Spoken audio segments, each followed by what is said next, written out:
Now we've entered all our data, or as much as we can, and we can start looking at our three output tabs and emissions at our reservoir. First, we're going to look at the UAS tab, or Unrelated Anthropogenic Sources. Activities within the watershed can lead to increased nutrient input into the reservoir. So remember on the Landscape tab, when you were asked to enter information about sewage treatment plants, so those data were used to calculate what portion of methane emissions are attributable to UAS, these watershed inputs of nutrients. The GRES user guide cautions that these are estimates only, but that these results are useful when considering whether siting a reservoir in a particular watershed would lead to increased emissions due to human activities. Additionally, they suggest that the tool would be useful when considering land use change in sewage treatment options, that the tool could be run with different inputs for land use and sewage treatment to compare different scenarios. One of the outputs to be aware of is the weighted sum model risk, value here, 87 for our model.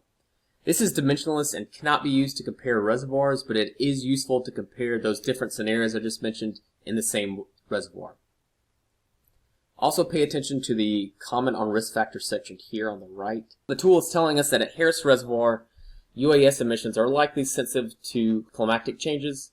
And for this analysis, we did do a sensitivity analysis where we changed each input value by plus or minus 10%. And sure enough, temperature was a very important variable that changed our results pretty significantly, just as the tool suggested. Again, looking at the rest of this page, we have our calculations of phosphorus loads from our watershed into our reservoir, values here.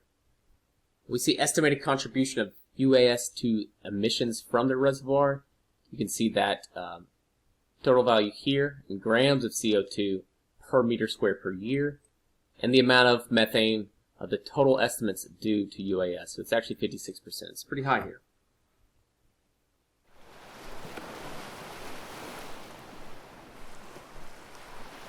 Next, we'll move on to the Reservoir Greenhouse Gas tab here, and now we're really getting into the thick of our emissions.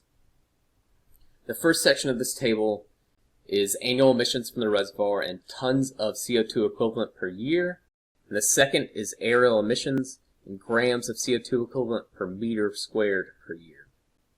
The columns are post-impoundment emissions, pre-impoundment emissions, unrelated anthropogenic sources, and our net greenhouse gas footprint. You can select whether you want to account for UAS emissions in this total as well by checking or unchecking this box. And notice also we've got emissions broken down by CO2 and methane in the rows here.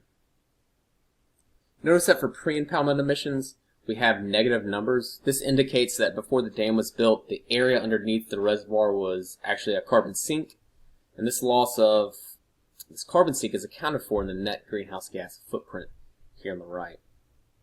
We also have a button here to get 95% confidence intervals, so go ahead and check that. It's always best practice to report any estimates of uncertainty that you can. Sometimes it takes a second, as we'll see. There we go. There's our 95% confidence interval for our annual emission rate and our aerial emission rate here. We've got figures here that compare the footprint from our reservoir to a data set of reservoirs around the world that have been measured by the GRES team.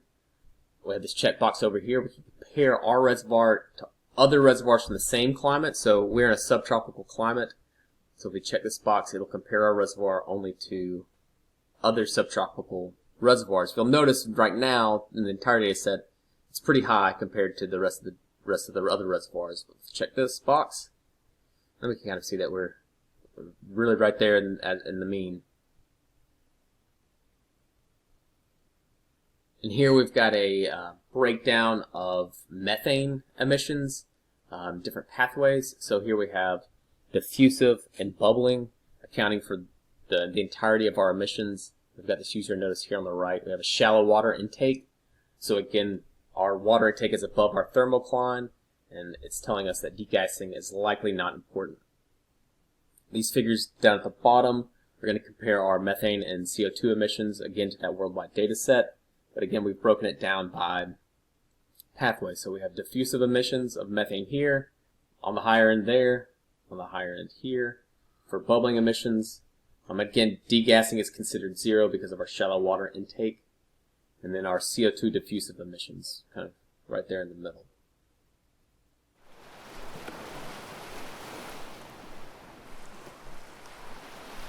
Last, we're going to take a look at the greenhouse gas footprint tab, the total greenhouse gas footprint tab.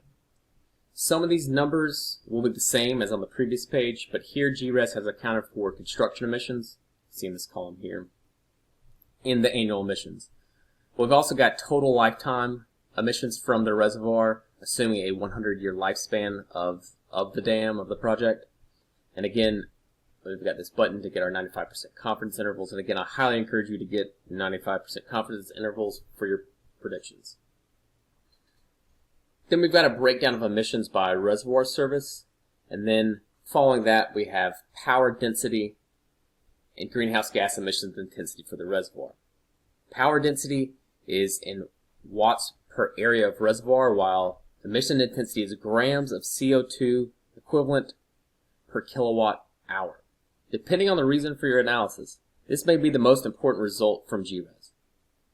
Take note that this output is in grams of CO2 equivalent and kilowatt hours. This is a different unit from another common unit you'll see, that is tons of CO2 equivalent per megawatt hour. To convert from grams per kilowatt to tons per megawatt, you simply divide by 1,000. For example, a recently proposed clean energy threshold standard would define clean energy as any energy source whose greenhouse gas emission intensity is below 0.1 tons of CO2 equivalent per megawatt hour. And now with our allocated greenhouse gas emission intensity, here, if we divide this by 1,000, we would get 0.1269, which is going to be above that clean energy threshold. So again, this emissions intensity may be one of the most useful outputs from the GRES model. And lastly, down here, it'll tell us again what that we use the operating rule curve as our allocation method, and that the default emission factor was used. So again, we don't recommend changing those at all. So now you've got your greenhouse gas emission results. Now before using them publicly, they need to be validated by the GRES team. And again, this is in the terms of service for the tool, so you don't want to run afoul of the terms of service. You get in trouble. So come back up to our little hamburger menu here, and at the very top we have the Validate Your Results button. So that'll take us to this page, and again, the GRES team kind of describes this as an approval stamp attesting to the quality and rigor of the use of the tool, and represents an independent verification of the results produced. Again, there's a fee associated with this, but as you go forward with your analysis, it really does help to reach out to the GRES team, tell them what you're doing, and kind of get their involvement early on in the process, and they'll help you out with this validation process. And with that, we'd like to thank you for watching this GRES tutorial video. This video was funded by a grant from the Hydropower Reform Coalition and made possible because of the hard work of the Virginia Scientist Community Interfaces Reservoir Emissions team, who took the time to familiarize themselves with this tool. The Alabama Rivers Alliance for working with the reservoir team to analyze emissions at Harris and Weiss Lake in Alabama, and finally the GRES development team for making this tool publicly available.